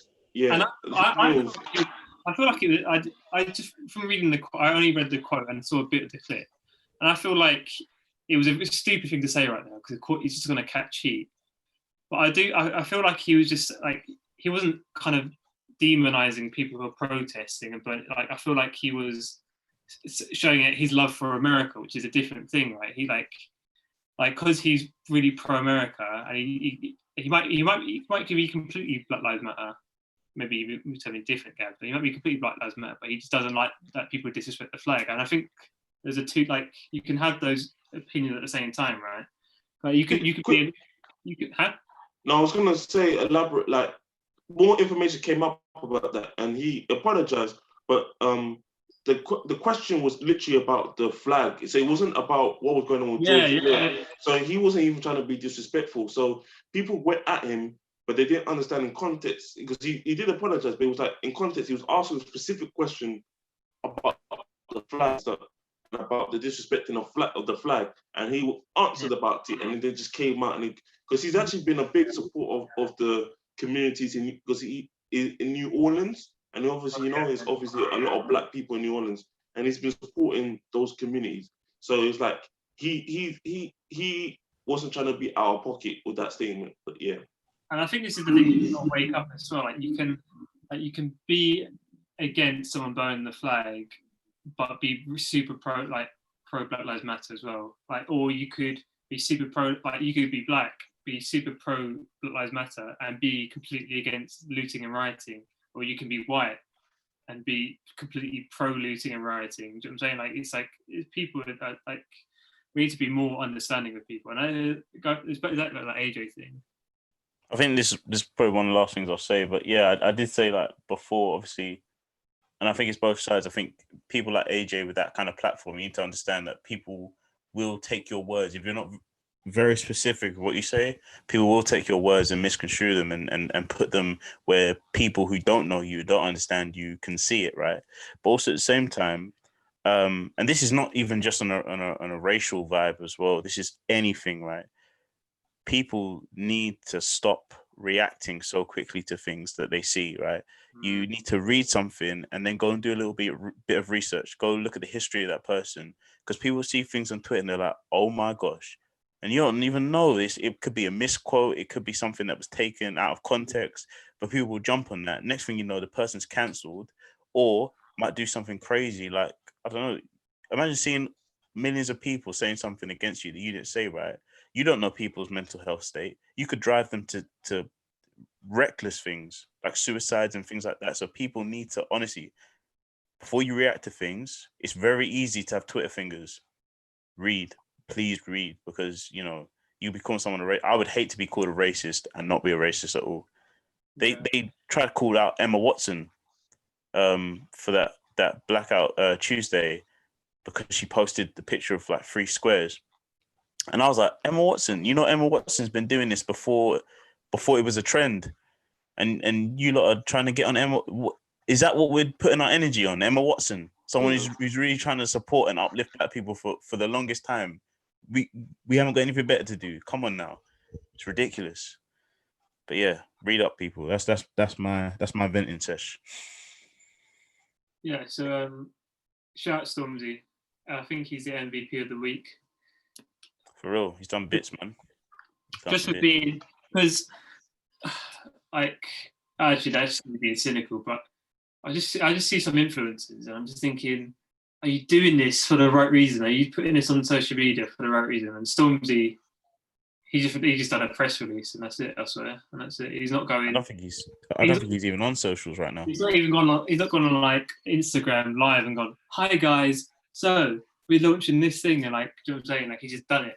So I think a lot of people they can't wait to speak. I think that's the thing. And yeah, some people do it for the wrong reasons, and it's still good because it still spreads awareness. I think I'm being a cynic. But some people aren't, like I said, some people aren't well researched, so they go and speak, right?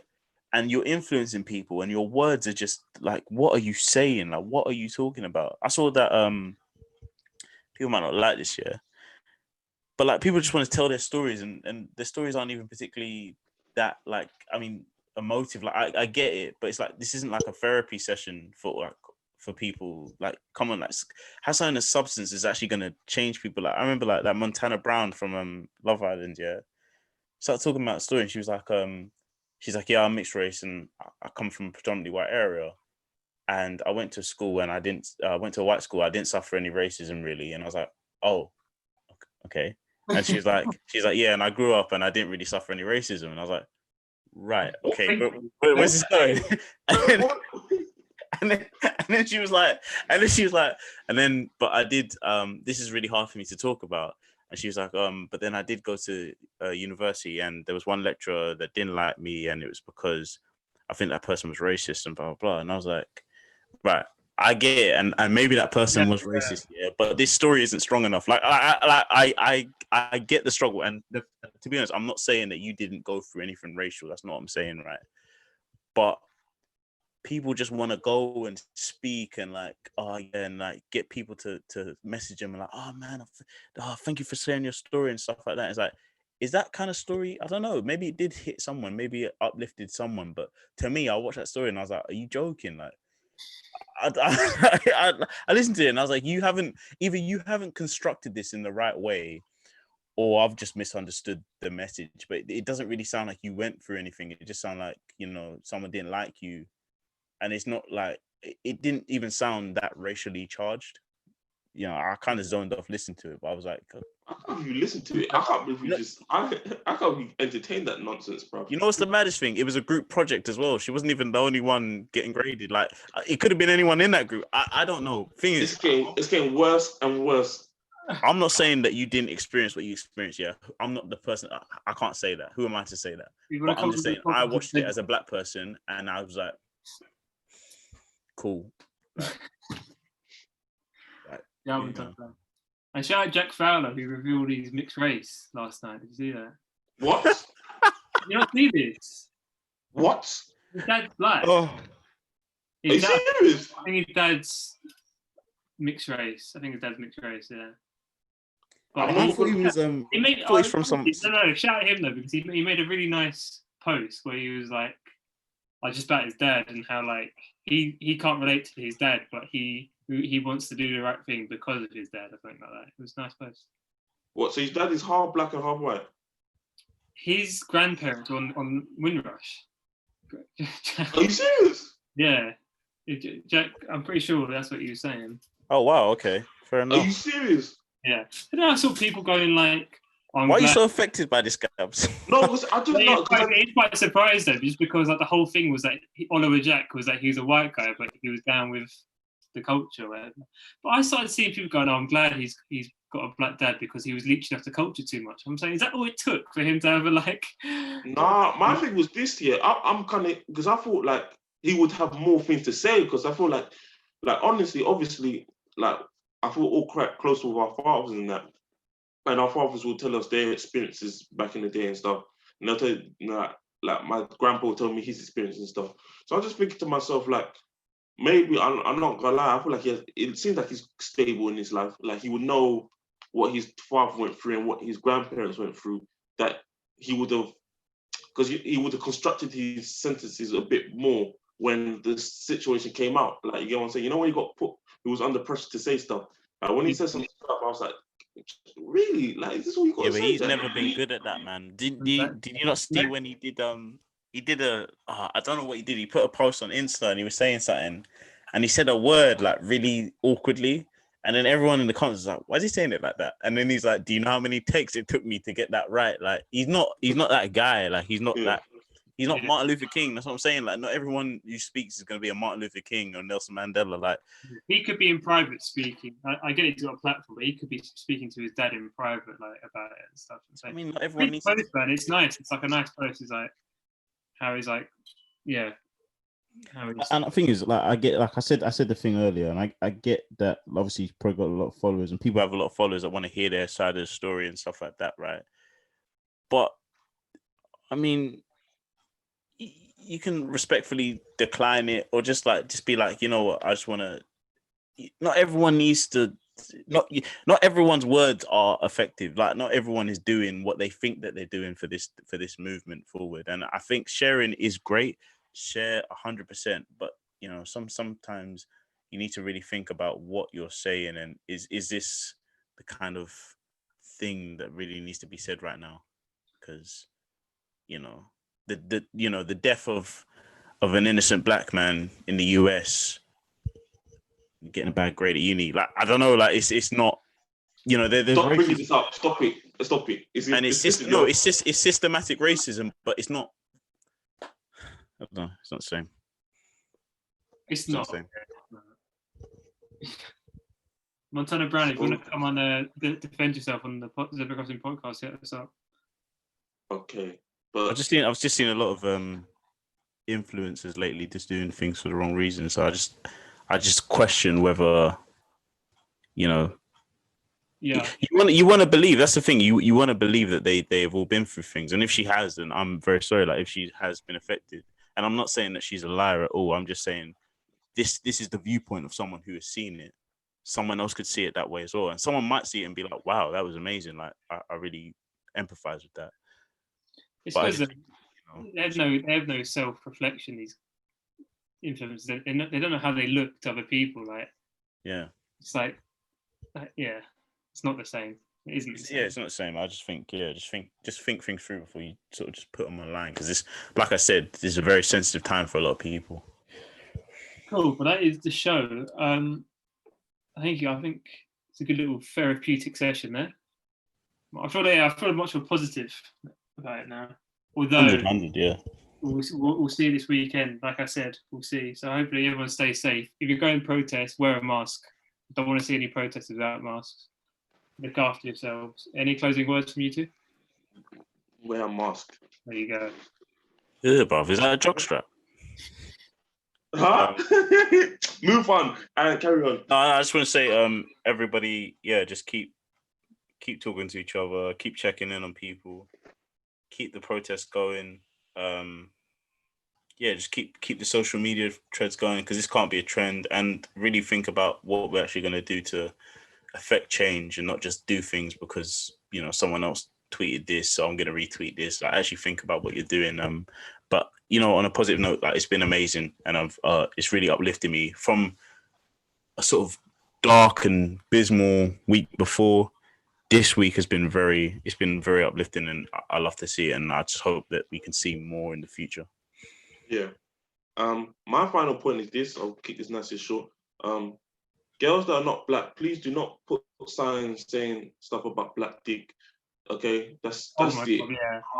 Unbelievable. Yeah. Like this needs to stop. Okay, that I see this here and I feel sick. I feel like really, like, am I just an object to you? So please, girls, like, I understand that you like black men and stuff, but please, just don't face over us like that. Please, just do the right I'm not even thing. going to comment on that. That was mad, man. Yeah. When you started speaking, I was like, what is this guy going to say? But you actually made a good point.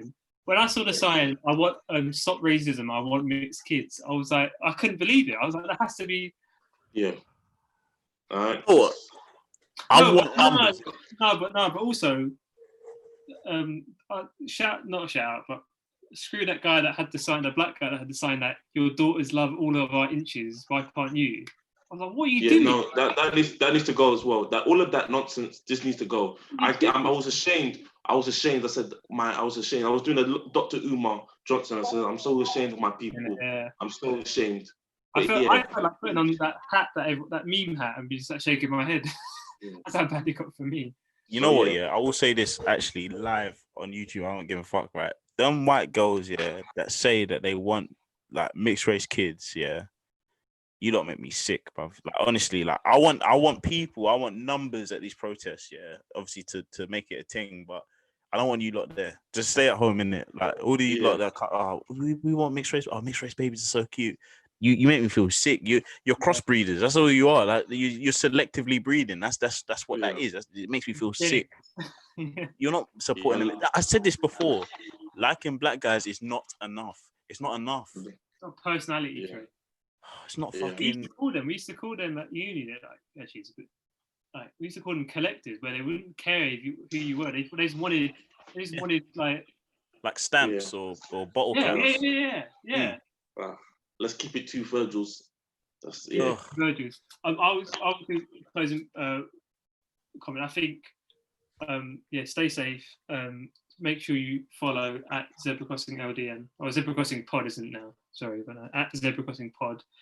Send us your feedback, and also we want to build a platform. I think we can use our platform. We're privileged to have this platform. We can build a platform for other voices. So you'll hear from us soon.